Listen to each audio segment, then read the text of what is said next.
Hi, I'm Dr. Molly with Your Goals Physical Therapy.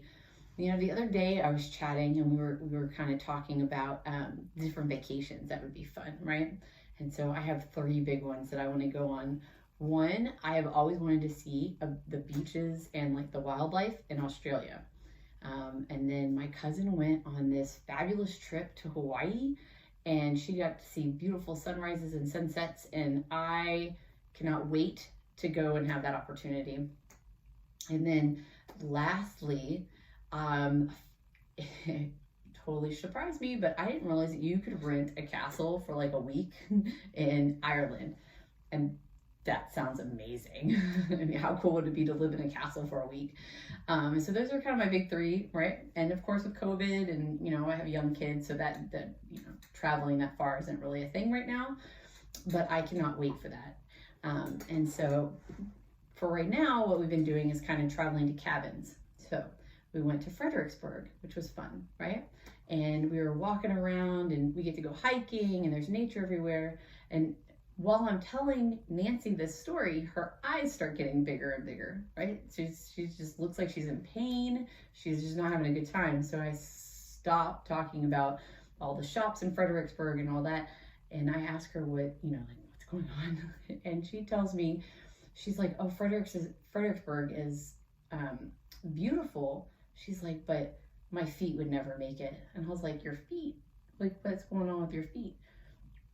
And she was telling me how her feet, and it wasn't that bad right now, like at the time that we're having this conversation, but it wasn't that far, like long ago, that she actually had to have cortisone shots in both of her feet because the amount of pain that she was in.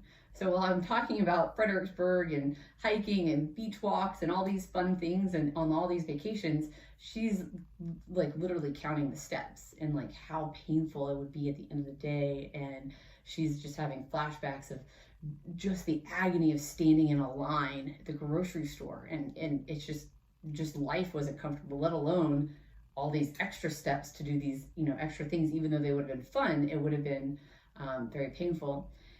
So during this conversation, I was, listening, and I started to ask her like other questions, and it turns out that she's bought like special shoes and basically anything that can stretch or rub or whatever your feet she owns, because she's bought it all. And really at the time, the doctors didn't give her anything other than the idea of medication or doing these cortisone shots. So that was what she did. And thankfully, the cortisone shots did get rid of her pain.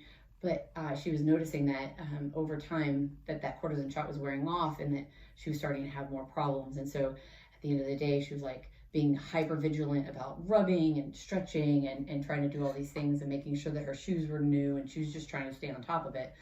And so, but because I knew that since the doctor hadn't told her that there were other things that she could do other than that, I figured I would just try to sneak in some wins for her. So I gave her a couple tips, and I was like, so before you even put your foot out in the morning, like stand up in the morning, because she was already told me that it was super painful when she first woke up. It would hurt for the first 2 or 3 steps, and then it would kind of ease up. So I was like, okay, so what you do is before you take those first couple steps, you move your ankle up and down. So you like pull your toes up towards your nose and then point them down, and try to really just basically loosen up your calf muscle. And so while you're doing that right before you get up, and that should help some of that. And I was like, another thing that you can do is throughout the course of your day, a lot of times we'll like pick up our feet or tuck our toes underneath, or be in some position or another where our toes are actually kind of pointed down. And as much as you can stop that, you want to just keep your feet as flat as possible, right? And then and not necessarily bent up or anything, but just don't let your toes point as much as possible, because that helps. And I was like, and at the end of the day, you want to try to ice. And so you can either just set your foot on like a little bag of ice, or, like an ice pack, or you can get a frozen water bottle and kind of gently rub the bottom of your feet, and that can help. And so, and I was like, and for whatever you can, try not to aggressively stretch the bottom of your foot, and try not to like so the aggressive stretching and the aggressive rubbing, actually irritates a lot of things on the bottom of your feet. And so even though that seems counterintuitive and it hurts and it's achy, and what do you do with achy, hurt muscles? You stretch and massage them.